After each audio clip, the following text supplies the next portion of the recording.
Hello, kumusta po kayo mga kapatid ko, mga anak ng Diyos? Isang mapagpalang araw sa inyong lahat saan man kayo sa mundo.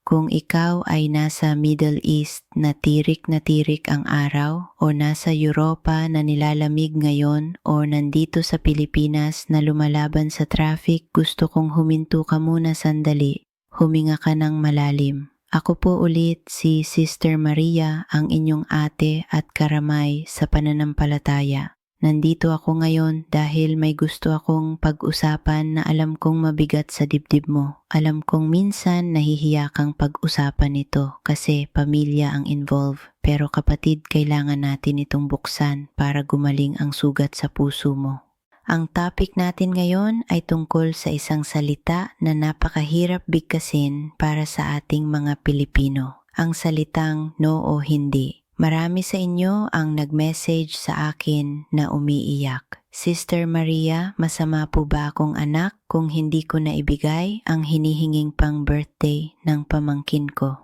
Sister Maria, kasalanan po ba kung bawasan ko ang padala ko sa probinsya kasi gusto ko naman makapag-ipon para sa sarili ko? Sister Maria, bakit parang galit sila sa akin kapag wala akong maibigay pero kapag meron naman parang hindi sapat? Mga kapatid, ramdam na ramdam ko ang sakit nyo. Yung feeling na para kang walking ATM machine. Yung tipong tatawag lang sila kapag may kailangan. Kapag sumagot ka sa video call, ang bungad agad ay kumusta, padala mo na ba? Hindi man lang tinanong kung kumusta ka na, kung nakakain ka na ba, o kung masakit ba ang likod mo sa kakatrabaho. At ang pinakamasakit kapag hindi ka nakapagbigay, sasabihan ka pang madamot mayabang o walang utang na loob. Ang sakit, 'di ba? Parang tinutusok ang puso mo kasi alam mo sa sarili mo na ibinibigay mo naman ang lahat. Halos hindi ka na nga kumakain ng masarap dyan sa abroad para lang maipadala ang pera sa kanila.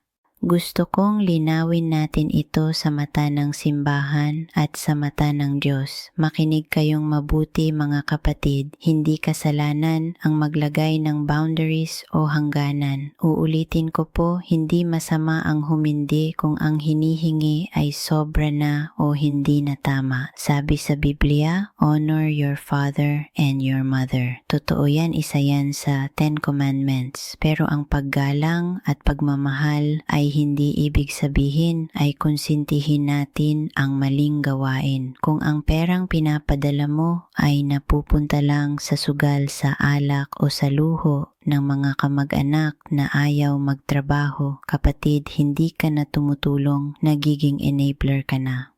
Ibig sabihin, sa halip na matuto silang tumayo sa sariling paa, ay lalo silang nagiging tamad dahil alam nilang nandyan ka na tagasalo.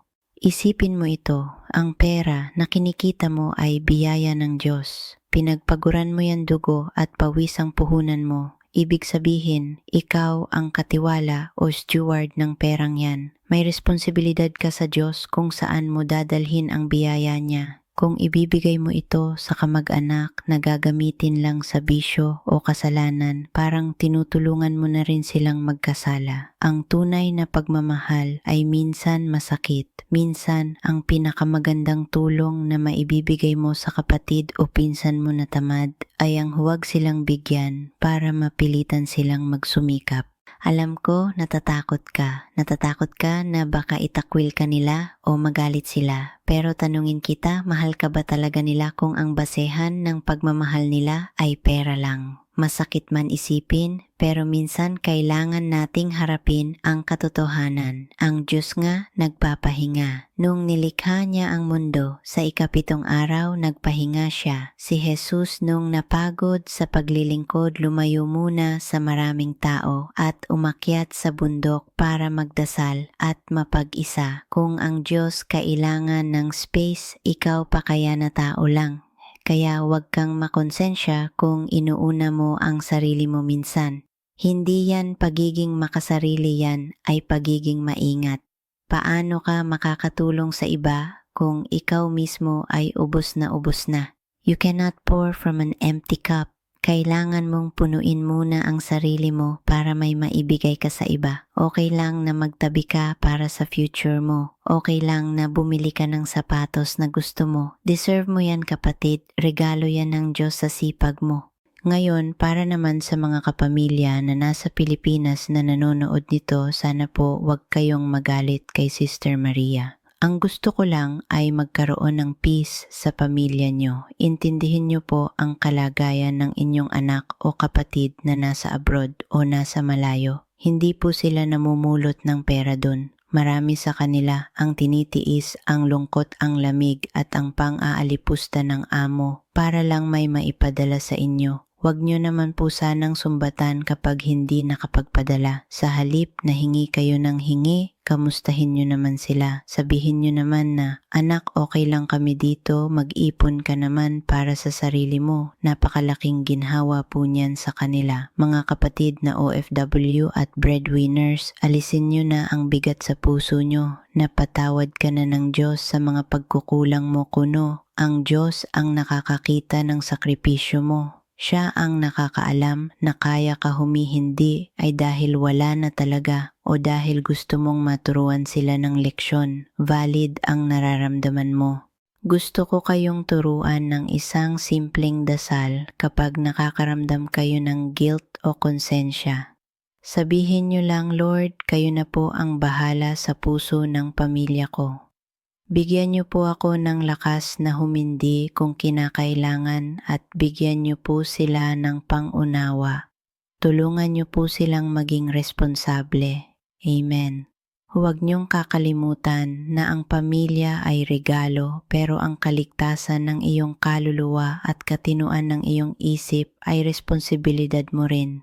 Ipagdasal mo sila palagi. Ang dasal ay mas makapangyarihan kaysa sa pera. Malay mo sa paghihigpit mo ngayon, dun pa sila matauhan at magbago ang buhay nila. Tayo po ay yumuko sandali para sa isang maikling panalangin ng pagpapalaya. Panginoong Jesus, yakapin niyo po ang kapatid kong nanonood ngayon na pagod na ang puso. Pagod na sa pagbubuhat ng problema ng buong angkan. Lord, tanggalin niyo po ang guilt at takot sa puso niya. Ipaalala niyo po sa kanya na sapat siya at mahalaga siya hindi dahil sa pera niya, kundi dahil anak niyo siya. Bigyan niyo po siya ng tapang na mag-set ng boundaries. At para sa kanyang pamilya, Lord, buksan niyo po ang kanilang isipan. Turuan niyo po silang maging mapagpasalamat at masipag. Paghilumin niyo po ang mga relasyong nasira dahil sa pera. Ibalik niyo po ang pagmamahalan na walang kapalit. In Jesus' name, Amen. Salamat sa pakikinig, kapatid. Sana nabunutan ka ng tinik sa dibdib. Kung may kakilala kang OFW o breadwinner na hirap na i-share mo ang video na ito sa kanya, baka ito na ang sign na hinihintay niya. Huwag kalimutang mag-subscribe sa ating channel para tuloy-tuloy ang ating kwentuhan at dasalan. I-click mo na rin ang bell para updated ka kapag may bago tayong message. Mag-comment ka sa baba kung ano ang prayer request mo. Babasahin natin yan isa-isa. Ingat kayo palagi, mga anak. Mahal kayo ng Diyos at mahal kayo ni Sister Maria. God bless you all po.